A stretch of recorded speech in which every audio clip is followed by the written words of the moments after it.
Hey, welcome back to Joe Bros. I wanted to go over what we can grow in February. Now, of course, I have my planner. For the winter garden, we still have February and we still have March. And then we'll go into the spring season, which it still won't be excruciatingly hot like summer, but it is going to start warming up. Here's a list of the last chance crops you can still plant this month in February to make the most of your growing season: beets, kohlrabi, bok choy, lettuce, radishes, spinach, turnips, and carrots. Aim for fast maturing carrots like Danvers if you want multiple harvests before it gets too hot. Now that you've decided on which of the last chance crops you want to grow, let's move on to the transplant list. You can transplant leafy greens like collards, kale, and mustards. If you start these crops by seed right now, it may get too hot before you can actually get a good harvest. Here's a tip: mature leafy greens that are planted in a partly shaded spot could or could not survive the heat. If you're feeling adventurous, give it a try. Next, we have eggplant, peppers, and tomatoes. It is way too late to start these from seeds. These crops take 2 to 3 months to get to transplant size. So just opt into buying seedlings from your local nursery. I call this final list the safe list. These crops are just entering their ideal planting window: corn, cucumbers, bush beans, green onions, squash, zucchini, and sprouting broccoli. Sprouting broccoli is a variety of broccoli that produces multiple small tender florets rather than a single large head like traditional broccoli. A popular brand of sprouting broccoli is Brazilian sprouting broccoli. That broccoli can withstand the heat here in Florida, so give it a try. You can also plant herbs like basil, chamomile, chives, cilantro, dill, oregano, parsley, rosemary, sage, and thyme. But wait, there's more. With the summer heat coming, now is the perfect time for you to plant the tropical herbs like Cuban oregano, garlic chives, lemongrass, mint, and Thai basil. If you love your fruit like I do, now is the time to start seeds for cantaloupes, melons, and watermelons. There is one crop that I will be growing for the first time, and that is roselle. It can be used as a cranberry substitute or used for tea. I plan on growing mine to make a tea like my Jamaican friends like to make. Roselle has to be started indoors right now in February because it definitely does not like the cold. Last but not least, I can't forget about flowers.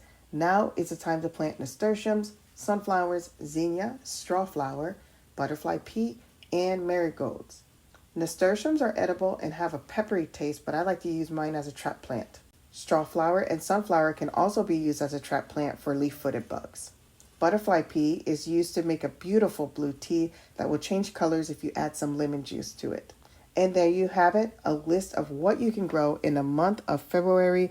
I hope you give these crops a try. I'm sure I did not get every single crop that you can grow in February, but these are just the crops that I am growing.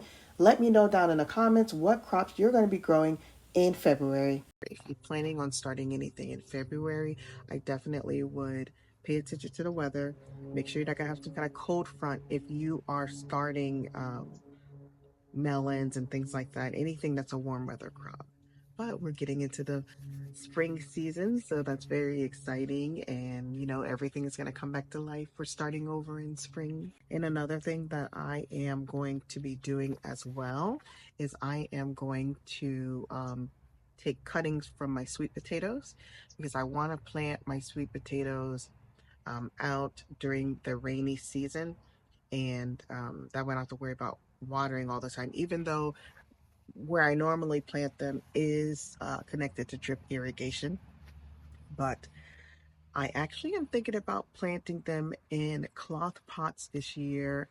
That way I can just dump them over, dump them out. I want to rotate that crop, that area out, and I want to put something else in there. Whatever pest or disease that plant is susceptible to, more likely that's where they're going to go, because we've always planted, you know, green beans in the same spot. So whatever likes to eat green beans knows where to find it. It's kind of like just kind of tricking it. But I do plan on, like I stated before, I do plan on doing companion planting because I definitely want to confuse the sense of the crops a little bit, so it make it a little harder for the bugs to find. But I'm going to be paying extra attention to my peach tree and my mulberry tree, because my mulberry tree had leaf-footed beetles on it. We still got mulberries, but I'm considering buying a netting to put over it. Or some people do, they buy a hand vacuum and then they suck them up individually, but I don't like bugs like that, so I don't know. I don't know if I'm actually going to be able to do that. But um, my peach tree, just like my blueberry bushes, had the um, it's a white leaf notcher. I mean, they're everywhere. Those same bugs killed my Barbados cherry. Um, so I am going to pay extra attention to those bugs, and I'm going to be knocking them into soapy water. Um, because that will kill them as well. So those are the things that I'm going to be paying extra attention to. Um, and of course, I'm going to be keeping track and writing everything in this so that next year I'm going to have a reference of what happened in my garden around that time. And then that way, next year I can be a little more prepared. I'm so glad to have you here with me along this journey. Please share your advice. Thank you for everyone who's given me advice.